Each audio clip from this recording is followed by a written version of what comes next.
네, 안녕하세요. 오늘의 마지막 시간이죠, 이 책에. 그래서 생존 고전 5번째 날, 성인의 길 같이 한번 여러분과 공유하도록 하겠습니다. 성인의 길은 첫 번째로는 성인의 길 위를 걷다, 라고 나와 있어요. 그래서 첫 번째는 이 성인이라는 사람이 우리가 결국 인간이라는 것은 감정에 휘둘리기 때문이고, 그 감정의 근원에는 탐욕이라는 게 깃들게 되거든요. 그 탐욕 때문에 어쩌면은 그 희노애락의 오욕이 나오는 거고, 예를 들어 내가 복권에 당첨됐다 하면은 그 돈을 벌기 위한 그 어떤 욕망 때문에 당첨이 됐을 때는 엄청난 기쁨이 오고, 혹은 내가 어떤 것에 많은 그 욕망으로 그 어떤 이기심으로 하려고 했던 도전들이 실패를 겪어되면 슬프게 되는 거죠. 그런 것들이 어쩌면 그 탐욕이 그 감정의 근원일 수가 있는데, 이 탐욕이라는 게 이니에지라는 어떤 인간이 고매하게 생각했던 그것보다 그것을 다 합쳐도 어렵다는 거죠. 그렇기 때문에 이런 탐욕에 의해서 사람의 삶이 좌로 우로 이렇게 흔들리지만, 성인은 딱 그 바퀴살의 그 가운데 중앙처럼 결국 그 에너지를 응집하고, 다른 그 바퀴살을 주변으로 하는 것들은 끊임없이 돌지만 이게 휘둘리지 않는다. 즉 하나의 개인으로 그게 좌우를 동시에 갖고 있기 때문에, 그러니까 바퀴살을 기준으로 모든 그 반지름이 같기 때문에 모두를 담는 그 원점에 있는 구심점이 되다. 그래서 치우치되 다시 제자리로 돌아갈 수 있는 의지를 갖고 치우치는 자들이 대중들이니까, 비난하기보다는 인간의 어쩔 수 없는 부족함을 알고 친절함으로써 표현하기 위한 수행이라고 할 수 있는 거죠. 그러니까 이 친절함이라는 게 이렇게 상냥하게 잘해준다는 것이 아니라, 인간의 어쩔 수 없는 부족함을 알고 있는 그 마음에서 나오는 그 연민과 같은 거라고 생각이 들어요. 그렇게 하기 위해서는 일반적인 개인들은 역사와 철학을 공부해서 탄탄한 사유체계를 만들어 가야 내면의 이런 어떤 자기 중심을 찾을 수 있는 의지를 발견하게 되는 거고, 그러다 보면은 백수와 실업자의 어떤 차이를 알게 되는데, 그게 곧 뜻의 유무다. 실업자 같은 경우에는 목표가 취업이라는 어떤 정량화된 것이고, 그게 개인의 이익이라면, 백수는 그 공동체로 같이 살고자 하는 의지, 즉 배짱이라는 뜻을 가지고 살아가게 되는 거죠. 근데 그거를 하고자 하기 위해서는 이 저자도 굉장히 방황을 많이 했다. 하지만 성인들도 마찬가지로 그런 방황을 했고, 그래서 경쟁적인 공부보다는 경쟁력 있는 무언가를 찾기 위해서 끊임없이 노력했고, 그 경쟁력이 있는 그 무언가는 결국에는 어떤 공존과 그 희생이라는 것이죠. 그게 곧 그 경쟁력에 두드러지는 생존.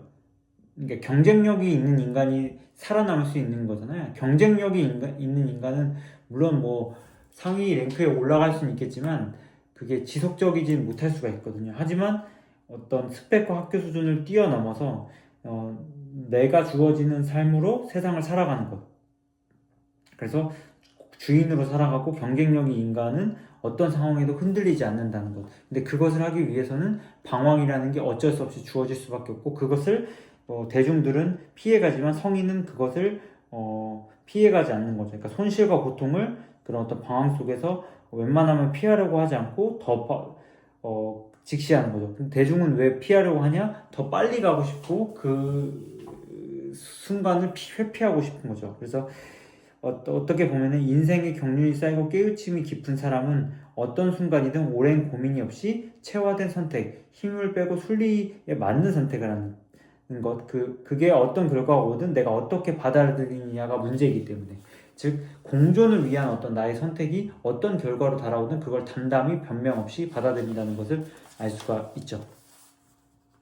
하지만 대중들은 대부분 이 투자의 세계에서 훈련되지 않은 원칙과 경험으로 인해서 타인과 비교 경쟁을 하는 거죠. 그러니까 담담히 받아들일 준비가 안 돼 있는 거고, 정량화되어 있는 어떤 목표가 있기 때문에 그 목표를 향해서 가야 되는 사람은 정해져 있기 때문에 경쟁할 수밖에 없고, 그 스스로 좌절하고 타협하며 평균으로 회귀하는 인생을 사고 가는 거죠.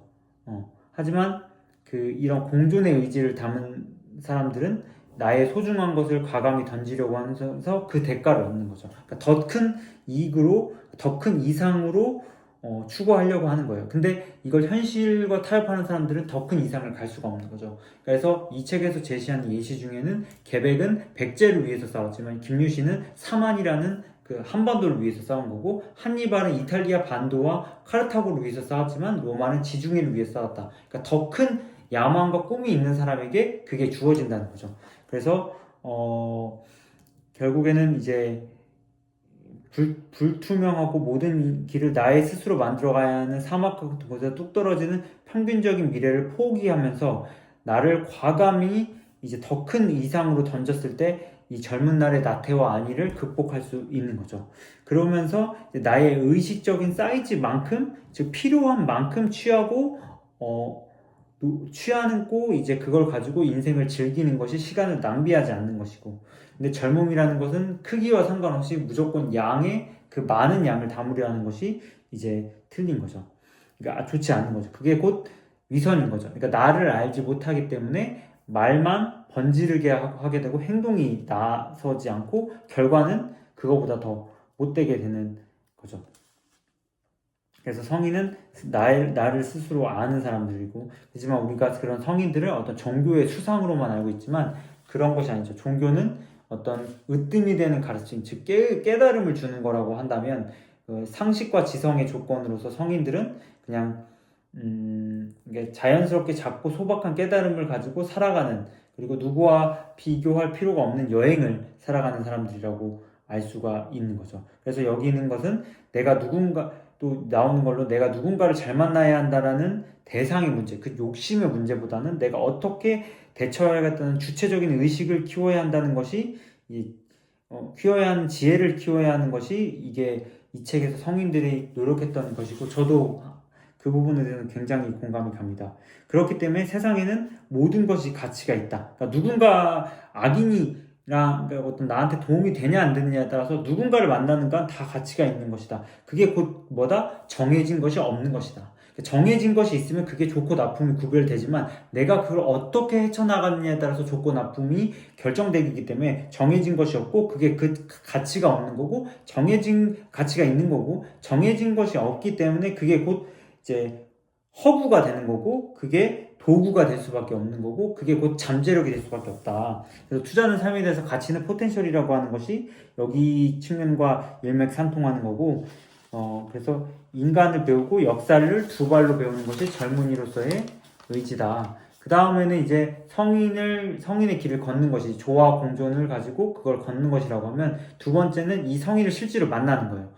근데 이 성인이라는 게 앞서서 말한 4대 성인처럼 만들어진 것이 아니라 사소한 것을 지나치지 않는 학문을 대하는 사람으로서 기본 자세가 있다면, 소박하고 평범하고 소박한 사람의 조화를 만들어가는 사람들. 근데 이 사람들은 결국에는 이제 실제로는 죽고 단 다음에 되는 거겠죠. 왜냐면 인간이라는 건 한치 앞을 모르기 때문에. 그래서 연기를 잘 해야 되는 삶이 가볍고 행복한 삶인 거죠.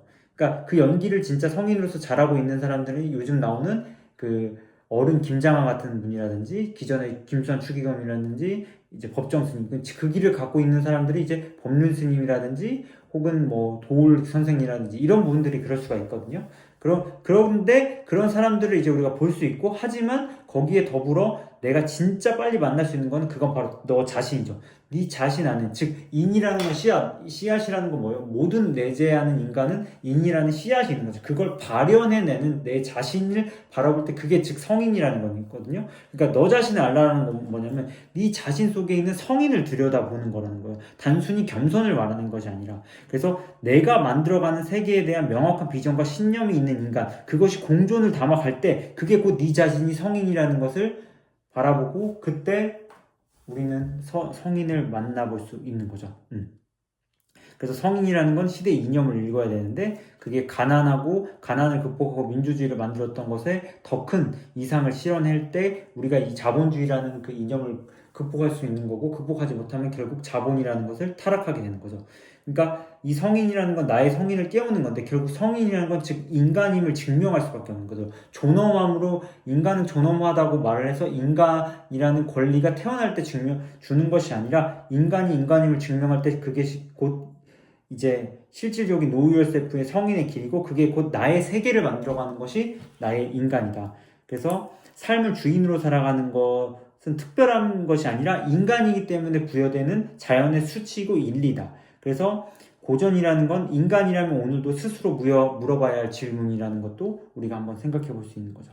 그래서 이게 실질적으로 이제 성인의 길을 우리가 알고 그 성인을 실제로 나 자신에 있는 것을 깨웠다면 그걸 실질적으로 체감, 즉 내가 직접 행동하는 거죠. 그러려면은 비교 같은 정령화하는 것을 조금 멀리해야, 그러니까 되도록 엄청 멀리해야 하고 그런 지속하는 깨달음으로써 전승되고 그 내 깨달음이 후대에까지 갈 수 있는 것, 즉 나의 육신이 생존한다기보다는 나의 깨달음이 생존한다라고 볼 수 있는 겁니다. 그래서 본다라고 좀 봐요. 그래서 그 거대한 문명을 허구를 냉정하게 바라보고 통찰하면서 세상과의 조화를 이루려했던 성인들이야말로 역사의 주인이고 문명의 주체다. 그래서 높은 지성이 사람과 대화하고 예술 작품을 감상, 시대를 앞서갔던 혁명가들의 발자취를 여행하는 것. 그게 곧 실질적인 예술을 체험한다고 볼 수 있는 거죠. 단순히 박물관 가서 나 예술 보는 사람이야. 나 이렇게 지식인이야. 이런 코스프레 하지 말라는 거죠. 그래서 한 예술가가 한 시대를 예술로, 혁명가가 정체된 사회를 더 올바른 사회로, 번역가가 고전을 재해석해서 새로운 패러다임을 제시하는 이 세 가지가 트리플 그 조화를 이룰 때 그것이 진짜 예술을 체험하는 것이고 그게 곧 인간의 품격과 지성의 힘으로 만들어가는 것이죠. 그게 곧 인간이 생존한다는 거고 그게 성인으로서 예술을 체험하는 거고 그래서 주어진 한 인생을 어쩌면 멋지게 살아갈까 우리가 같이 고민해보고 인생이란 그 1312전 소풍처럼 왔다 가는 거기 때문에 그 소풍을 함께 가는 거죠. 혼자 가는 건 소풍이 아니잖아요. 함께 갈 수 있는 공동체 의식을 함양하는 거. 그게 곧 이 책에서 말하는 생존의 고전이 아닐까 싶습니다.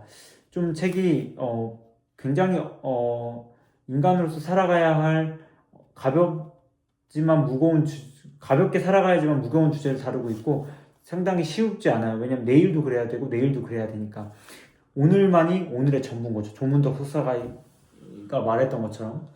그렇기 때문에 여러분들과 함께 이 내용을 공부했고 저도 이 부분을 꾸준히 한 인간으로서 그리고 한 인간을 뛰어넘은 더 큰 이상으로 가기 위한 사회로서 그런 노력을 게을리하지 않도록 하겠습니다. 그래서 영상이 좀 어려울 수도 있고 우리가 그 성인으로 간다는 것이 되게 멀게 느껴질 수도 있겠지만 인간을 증명한다고만 생각한다면 그리고 인간이 그게 진짜 공존을 말하는 인간이라는 걸 우리가 안다면 이 내용이 깃털처럼 좀 가볍고 그 깃털을 타고 더 높은 이상으로 갈 수 있다고 생각합니다. 네, 여기서 오늘 마치겠고요. 또 다음 책으로 여러분과 함께 찾아뵙도록 하겠습니다. 감사합니다.